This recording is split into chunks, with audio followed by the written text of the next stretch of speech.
مسلم صحافت کا آغاز کب سے ہوا، کس طرح ہوا؟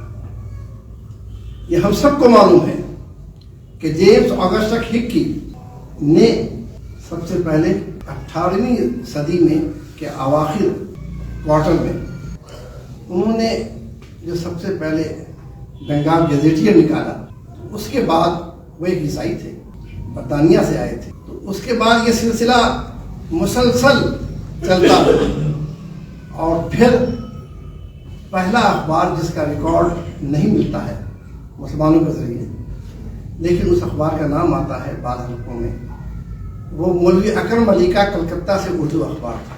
پھر اسی طرح سے ایک سلسلہ مسلمانوں کے ذریعے اخبارات کا رہا۔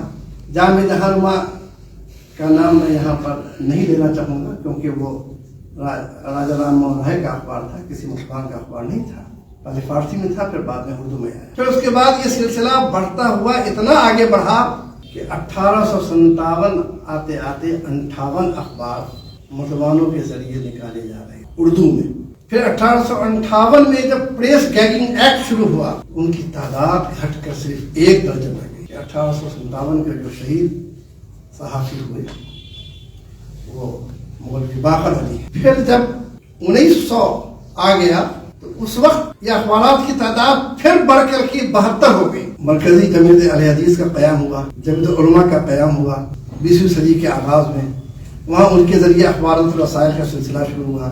مولانا محمد علی جوہر کے انگریزی میں کامریڈز، اسی دور میں مولانا ابوالکلام آزاد، جن کا نام محی الدین تھا، انہوں نے پہلے محی الدین کے نام سے اور پھر بعد میں ابوالکلام آزاد کے نام سے یہ سلسلہ الہلال البلاغ کا کلکتہ سے شروع ہوا، جو اپنے اثرات اس نے مرتب کیے۔ کامریڈ اور ہمدرد نے جو اثرات بنائے، تحریک آزادی کو فروغ دیا، وہاں ان دونوں شخصیات کے اخبارات نے فکری اور نظریاتی طور پر، قومی و بین الاقوامی طور پر جو واقعات ہو رہے تھے اس کو بھی عوام کے بیچ لانے میں بڑا اہم کردار ادا کیا۔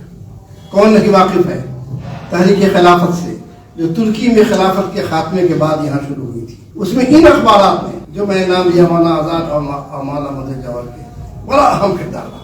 ہم یہ دیکھتے ہیں کہ جہاں اردو میں ان اخبارات نے زبردست اثرات مرتب کیے، اس وقت کے سماج کی تعمیر میں اور تحریک آزادی میں، وہاں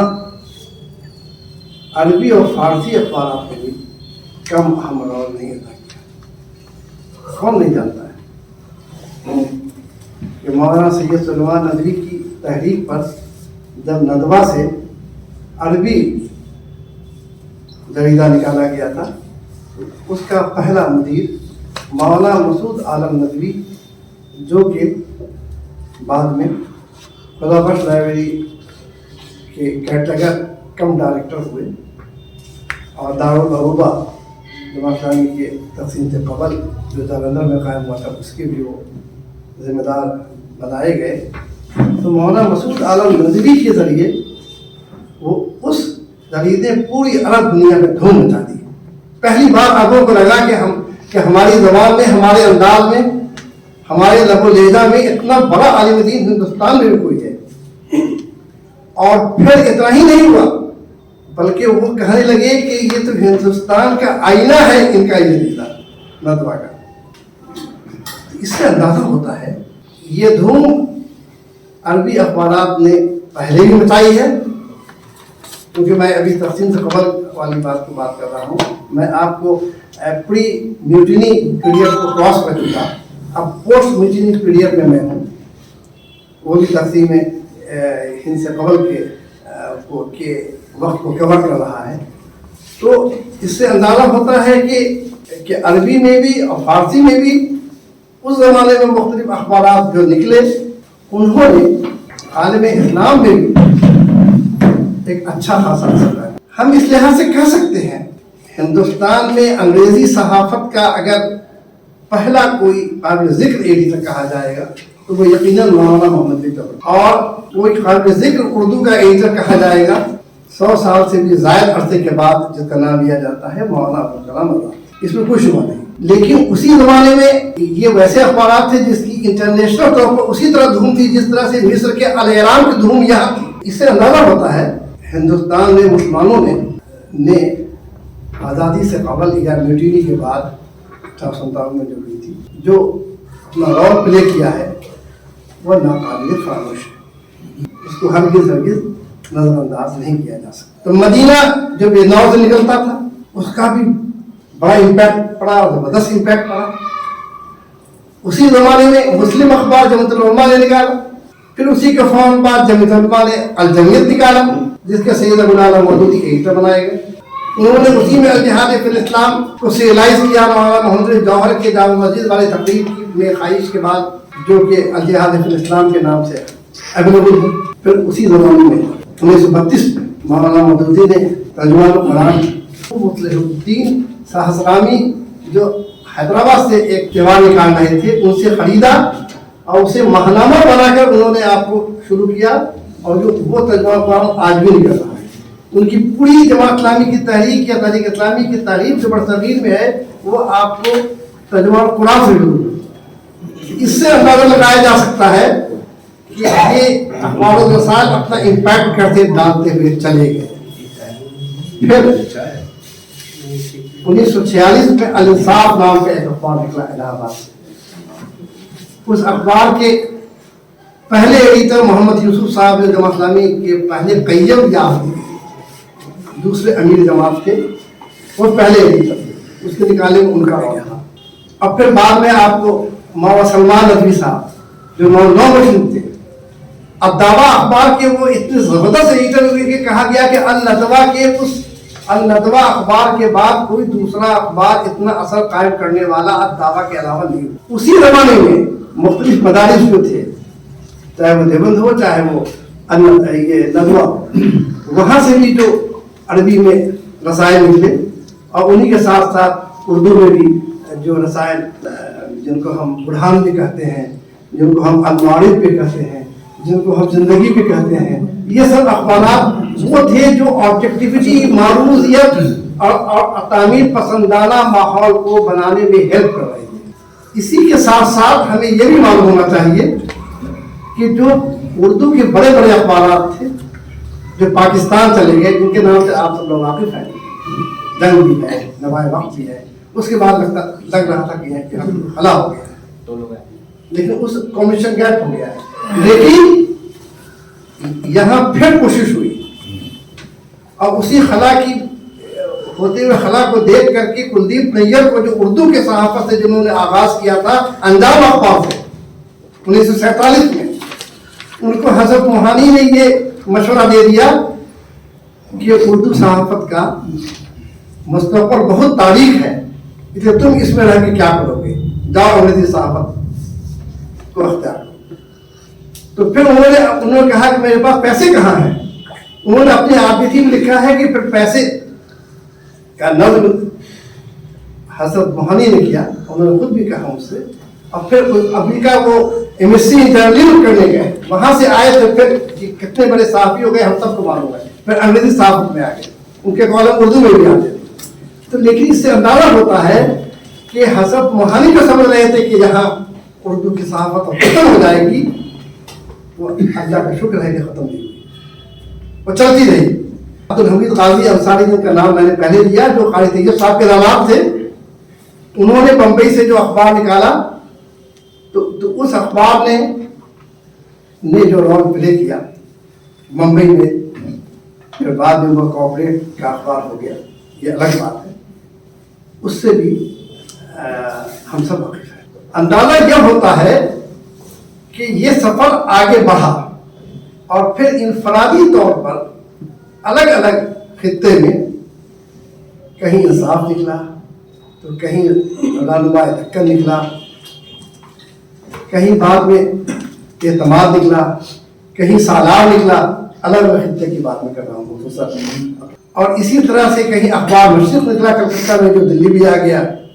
ایسے ہی آپ کو یہی کہانی بنارس کی ہے، یہی کہانی آپ کو لکھنؤ کی ہے۔ ہمارے شیعہ برادری سے آگ نکلا، بعض جو ہم لوگوں کے حلقے سے جو اخبار نکلے لکھنؤ سے ہم سب پٹنہ سے بھی آپ کو جہاں سنگم نکلا غلام سرور کا، جو بہت بڑے صحافی ہوئے، جنہوں نے اپنے وقت میں کی سیاست کو متاثر کیا، اور اسی طرح قومی تنظیم بھی آیا، صدائے عام بھی آیا، اور ابھی بہت سے اخبارات پڑھنے سے نکل رہے ہیں۔ تو ایک اندازہ ہوتا ہے کہ یہ جو ان اخبارات نے جو رول پلے کیا اردو کے، تو اس میں ہم یقیناً اس کا نام کیسے نہیں لیں گے، جس کا نام نشر ہے۔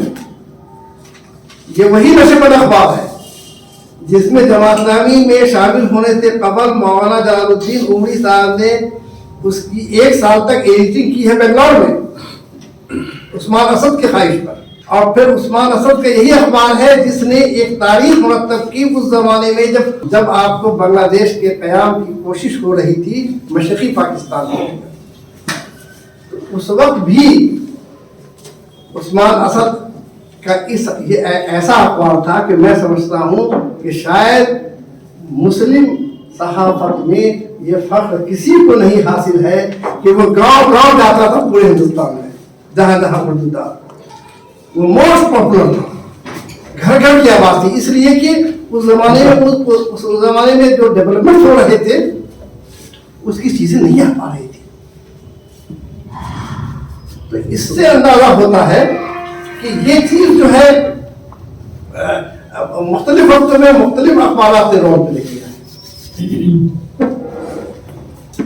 لیکن یہ بات بھی جیسا کہ میں نے شروع میں کہا کہ مسلمان فلمی اخبار یا میگزین کو نکالنے میں بھی کسی سے پیچھے نہیں تھے۔ شمع ایسا تھا کہ فلمی دنیا کا کوئی ستارہ، بڑے سے بڑا ستارہ اس میں انٹرویو دینے کے لیے، کور ہونے کے لیے ترستا تھا۔ روبی کا بھی کم و بیش یہی حال تھا۔ اس آج کی جتنی پوسٹ دکھائی پڑ رہی ہے آپ کو افسانہ نگار کی اور ناول نگار کی، اس میں سے بیشتر لوگ 20ویں صدی میں چھپتے تھے۔ حیدر ہوں، عصمت آپا ہوں، یا پھر آپ کے کرش چندر ہوں، سب کے سب میں چھپتے تھے۔ تو اس سے اندازہ ہوتا ہے کہ آپ سماج پر ان اخبارات و رسائل نے اثرات ڈالے ہیں، یقیناً ڈالے ہیں۔ کیا کوئی بول سکتا ہے عامر عثمانی جن کی تجلی نے دیوبند سے وہ نکلتا تھا، اور وہ اب وہ منڈا سے میخانے تک جو ان کا پرابلم ہوتا تھا، ان کی جو اداریت ہوتی تھی، اس کے جو مضامین ہوتے تھے، اس کے تبصرے ہوتے تھے۔ جب تفسیر ماضی پہ تبصرہ کیا تو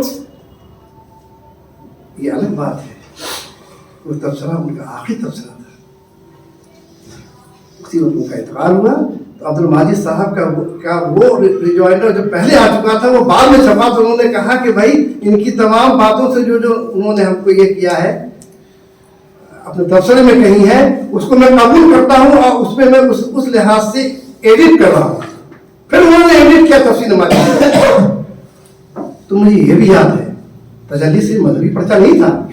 پھر آپ رگھوپتی صاحب پھر آپ وہ پوری یہ کلکتہ میں ایک مشاعرے میں اپنے اشعار پڑھے، اور انہوں نے ان کے پورے اشعار پر جس طرح سے تبصرہ کیا اور کہا کہ بھائی یہ تو فکر کے لحاظ یہ سے نہیں ہے، یہ تو معیار کے لحاظ سے بھی پورے نہیں اتر رہے ہیں۔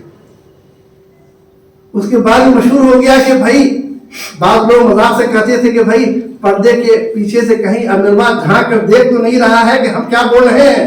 سب کو خوف تھا، خواہ وہ فراق رکھپوری ہو، خواہ وہ آپ کو بڑے سے بڑے علماء کیوں نہ۔ تو یہ اس کو امپیکٹ کرتے ہیں کہ اس طرح سے پوسٹ انڈیپینڈنس پیریڈ میں یہ تمام چیزیں ہوتی گئی۔ اسی زمانے میں سب کے جدید نکلا بالکل 4 صفحے کا ورق کا بھی نہیں، پرنٹنگ اتنی خراب کہ پڑھنا مشکل، لیکن شاید ہی کوئی اہل رائے حضرات میں کوئی ہوگا جو اس پہ پڑھتا نہیں تھا۔ تو امپیکٹ ڈالنا تھا۔ نقیب نکلا بخاری شریف سے، آج تک نکل رہا ہے۔ شاہد رام نگری کے دور میں وہ بہت اپنے عروج پر تھا، جو ابو محمد امام الدین رام نگری جو خود صحافی بھی تھے، ان کا پورا خاندان صحافی تھا، تو انہیں کو بیٹے تھے، انہوں نے بھی آپ کو نقیب کے ذریعے جو اثرات ڈالے وہ ہم سب کو معلوم ہے۔ وہیں قاضی مجاہد اسلام